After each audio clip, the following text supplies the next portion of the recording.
ਸਤਿ ਸ੍ਰੀ ਅਕਾਲ ਟ੍ਰੇਨੀਜ਼। ਅੱਜ ਅਸੀਂ ਪੇਸ਼ਕਰੀ ਹੁਨਰ ਦੇ ਬਾਰੇ ਸਿੱਖਣ ਜਾ ਰਹੇ ਹਾਂ। ਇਸ ਵੀਡੀਓ ਦੇ ਉਦੇਸ਼ ਹਨ ਪੇਸ਼ਕਰੀ ਹੁਨਰ ਦੀ ਅਹਿਮੀਅਤ ਨੂੰ ਸਮਝਣਾ, ਪੇਸ਼ਕਰੀ ਹੁਨਰ ਨੂੰ ਅਸਰਦਾਰ ਤਰੀਕੇ ਨਾਲ ਬਣਾ ਪਾਣਾ।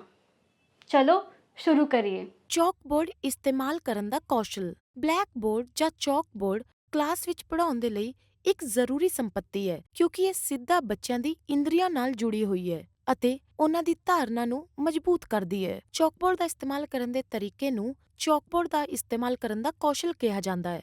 ਇਹ ਇੰਨਾ ਵਜ੍ਹਾ ਕਰਕੇ ਮਹੱਤਵਪੂਰਨ ਹੈ: ਸਪਸ਼ਟਤਾ, ਪ੍ਰੇਰਣਾ, ਸਮਗਰ ਚਿੱਤਰ, ਵਿਵਿਧਤਾ। ਤੱਤ।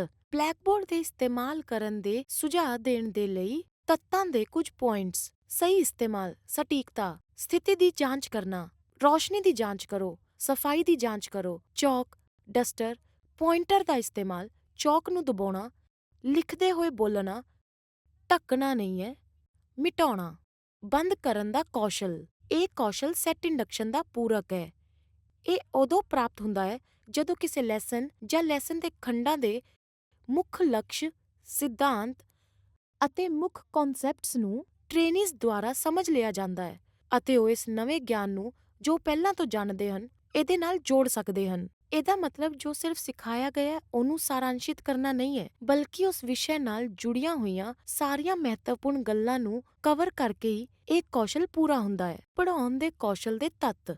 ਪੜ੍ਹਾਉਣ ਦੇ ਕੌਸ਼ਲ ਵਿੱਚ ਟ੍ਰੇਨਰ ਦੇ ਵਰਬਲ ਅਤੇ ਨੌਨ ਵਰਬਲ ਦੋਵੇਂ ਪ੍ਰਕਾਰ ਦੇ ਵੇਖਣਯੋਗ ਅਤੇ ਨਾਪਣਯੋਗ ਵਿਹਾਰ ਸ਼ਾਮਿਲ ਹੁੰਦੇ ਹਨ। ਇਹਦੇ ਵਿੱਚ 3 ਤੱਤ ਸ਼ਾਮਿਲ ਹਨ। ਧਾਰਨਾ। ਟ੍ਰੇਨਰ ਧਿਆਨ ਨਾਲ ਵੇਖਣ ਅਤੇ ਪ੍ਰਤੀਕਿਰਿਆ ਪ੍ਰਾਪਤ ਕਰਨ ਦੇ ਲਈ ਧਾਰਨਾ ਦਾ ਇਸਤੇਮਾਲ ਕਰਦੇ ਹਨ। ਅਨੁਭੂਤੀ। ਇਹਦੇ ਵਿੱਚ ਸੋਚ ਅਤੇ ਸਮੱਸਿਆ ਦਾ ਹੱਲ ਸ਼ਾਮਿਲ ਹੈ, ਜਿੱਥੇ ਟ੍ਰੇਨਰ ਆਪਣੇ ਗਿਆਨ ਦੇ ਬਾਰੇ ਵਿੱਚ ਜਾਣਦੇ ਹਨ। ਕਿਰਿਆ।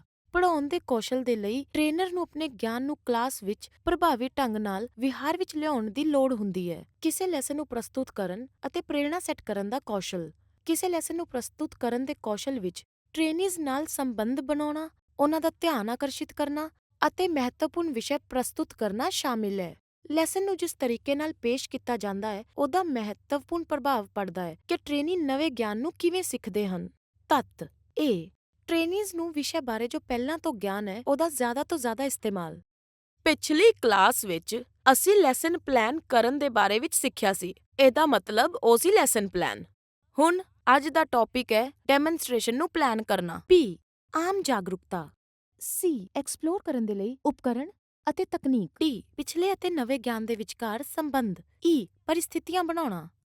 ਸਹੀ ਉਪਕਰਣਾਂ ਦਾ ਇਸਤੇਮਾਲ ਕਰਨਾ। ਉਦਾਹਰਣ, ਸਵਾਲ ਪੁੱਛਣਾ, ਲੈਕਚਰ ਦੇਣਾ, ਆਡੀਓ ਵਿਜ਼ੂਅਲ ਸੰਬੰਧੀ ਸਾਮੱਗਰੀ, ਪ੍ਰਦਰਸ਼ਨ, ਭੂਮਿਕਾ ਨਿਭਾਉਣਾ, ਸਿੱਧੀ ਦੇ ਅਨੁਸਾਰ, ਨਿਰੰਤਰਤਾ ਬਣਾਏ ਰੱਖਣਾ। ਵਿਚਾਰਾਂ ਦਾ ਇੱਕ ਕ੍ਰਮ। ਤਰਕ। ਟ੍ਰੇਨੀ ਦੀ ਪ੍ਰਤੀਕਿਰਿਆ ਤੋਂ ਸੰਬੰਧਿਤ, ਟ੍ਰੇਨਰ ਦੀ ਗੱਲਾਂ ਤੋਂ ਸੰਬੰਧਿਤ, ਮੌਖਿਕ ਜਾਂ ਗੈਰ ਮੌਖਿਕ ਵਿਹਾਰ ਦੀ ਪ੍ਰਾਸੰਗਿਕਤਾ। ਪਿਛਲੇ ਗਿਆਨ ਦੀ ਪਰੀਖਿਆ। ਪਿਛਲੇ ਤਜਰਬਿਆਂ ਦਾ ਇਸਤੇਮਾਲ ਕਰਨਾ। ਤਾਲਮੇਲ ਸਥਾਪਿਤ ਕਰੋ। ਲੈਸਨ ਦਾ ਸਟੀਕ ਉਦੇਸ਼। ਲੈਸਨ ਦੀ ਜ਼ਰੂਰਤ ਅਤੇ ਮਹੱਤਤਾ। ਦਿਲਚਸਪੀ ਜਗਾਓ। ਚੌਂਕਾ ਦੇਣਾ।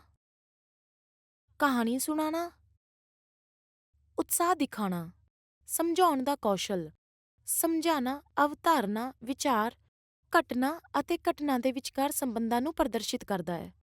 ਕਲਾਸ ਵਿੱਚ ਇਹ ਜੁੜੀਆਂ ਹੋਈਆਂ ਸਟੇਟਮੈਂਟਸ ਦੀ ਇੱਕ ਸ਼੍ਰਿੰਖਲਾ ਹੈ ਜੋ ਸਿਖਾਈ ਗਈ ਅਵਧਾਰਨਾ ਨੂੰ ਸਪਸ਼ਟ ਕਰਦੀ ਹੈ। ਸਮਝਾਉਣ ਦਾ ਕੌਸ਼ਲ ਕਿਸੇ ਨਾ ਕਿਸੇ ਅਵਧਾਰਨਾ, ਸਿਧਾਂਤ ਜਾਂ ਘਟਨਾ ਨੂੰ ਸਮਝਣ ਵਿੱਚ ਮਦਦ ਕਰਨ ਦੇ ਬਾਰੇ ਵਿੱਚ ਹੈ। ਇਹ 2 ਮੁੱਖ ਪਹਿਲੂਆਂ ਤੇ ਨਿਰਭਰ ਕਰਦਾ ਹੈ: ਸਹੀ ਸਟੇਟਮੈਂਟਸ ਦਾ ਚੁਣਾਅ ਕਰਨਾ ਅਤੇ ਇਹਨਾਂ ਸਟੇਟਮੈਂਟਸ ਨੂੰ ਜੋੜਨਾ ਅਤੇ ਪ੍ਰਭਾਵੀ ਢੰਗ ਨਾਲ ਇਸਤੇਮਾਲ ਕਰਨਾ। ਸਪਸ਼ਟੀਕਰਨ ਦੇ ਖੰਡ।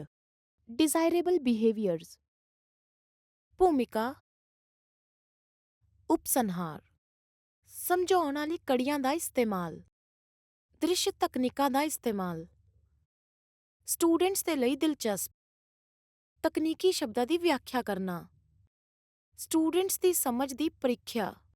ਅਨਡਿਜ਼ਾਇਰੇਬਲ ਬਿਹੇਵੀਅਰ। ਅਪ੍ਰਾਸੰਗਿਕ ਗੱਲਾਂ। ਨਿਰੰਤਰਤਾ ਨਾ ਹੋਣਾ। ਸਪਸ਼ਟਤਾ ਨਾ ਹੋਣਾ। ਅਸਪਸ਼ਟ ਸ਼ਬਦ ਅਤੇ ਵਾਕ। ਡਿਜ਼ਾਇਰੇਬਲ ਬਿਹੇਵੀਅਰ। ਭੂਮਿਕਾ। ਸਟੂਡੈਂਟਸ ਦਾ ਧਿਆਨ ਆਕਰਸ਼ਿਤ ਕਰਨਾ ਤੇ ਬਣਾਏ ਰੱਖਣਾ। ਸਪਸ਼ਟੀਕਰਨ ਦੇ ਲਈ ਸੰਕੇਤ ਦੇਣਾ। ਸਪਸ਼ਟੀਕਰਨ ਦੀ ਸਮਗਰ ਤਸਵੀਰ ਦੇਣਾ। ਉਪਸੰਹਾਰ। ਆਖਿਰ ਵਿੱਚ ਸੰਖੇਪ ਵਿੱਚ ਦੱਸੋ। ਇੱਕ ਤਸਵੀਰ ਵਿੱਚ ਪ੍ਰਸਤੁਤ ਕਰੋ। ਤਾਰਕਿਕ ਨਿਸ਼ਕਰਸ਼ ਕੱਢਣਾ। ਸਮਝਾਉਣ ਵਾਲੇ ਲਿੰਕ ਦਾ ਇਸਤੇਮਾਲ। ਕੁਝ ਜੋੜਨ ਵਾਲੇ ਸ਼ਬਦ ਅਤੇ ਵਾਕ। ਸਟੇਟਮੈਂਟਸ ਵਿੱਚ ਨਿਰੰਤਰਤਾ ਲਿਆਉਣਾ। ਆਮ ਸੰਯੋਜਕ ਜਾਂ ਪੂਰਵ ਸਰਗ ਆਦਿ। परिणाम स्वरूप, क्योंकि, इसलिए, इस वजह तो आदि। दृश्य तकनीकां ਦਾ ਇਸਤੇਮਾਲ। ਇੱਕ ਤਸਵੀਰ 10,000 ਸ਼ਬਦਾਂ ਦੇ ਬਰਾਬਰ ਹੈ। ਚੌਕਬੋਰਡ, ਚਾਰਟ, ਮਾਡਲ, ਪਿਕਚਰ ਆਦਿ। ਤਕਨੀਕੀ ਸ਼ਬਦ ਸਮਝਾਉਣਾ। ਸਹੀ ਢੰਗ ਨਾਲ ਸਮਝਾਉਣਾ। ਜੇ ਨਹੀਂ ਤਾਂ ਸਪਸ਼ਟ ਕਰਨਾ ਮੁਸ਼ਕਿਲ ਹੋ ਜਾਂਦਾ ਹੈ। ਸਟੂਡੈਂਟਸ ਦੇ ਲਈ ਦਿਲਚਸਪ ਬਣਾਉਣਾ। ਰੋਜ਼ ਦੀ ਗਤੀਵਿਧੀਆਂ 'ਚੋਂ ਉਦਾਹਰਨ ਦੇ ਕੇ। ਆਸਾਨ ਵਾਕ ਦਾ ਇਸਤੇਮਾਲ ਕਰਕੇ। ਸੰਚਾਰ ਦੇ ਵੱਖਰੇ ਮਾਧਿਅਮ ਨਾਲ ਸਟੂਡੈਂਟਸ ਦੀ ਸਮਝ ਦੀ ਪ੍ਰੀਖਿਆ ਕਰਨਾ। ਸਹੀ ਸਵਾਲ ਪੁੱਛਣਾ। ਕੁਝ ਆਸਾਨ ਸਵਾਲ।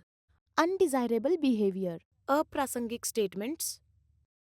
ਜਦੋਂ ਵਿਸ਼ਾ ਨਾਲ ਸੰਬੰਧਿਤ ਨਾ ਹੋਵੇ।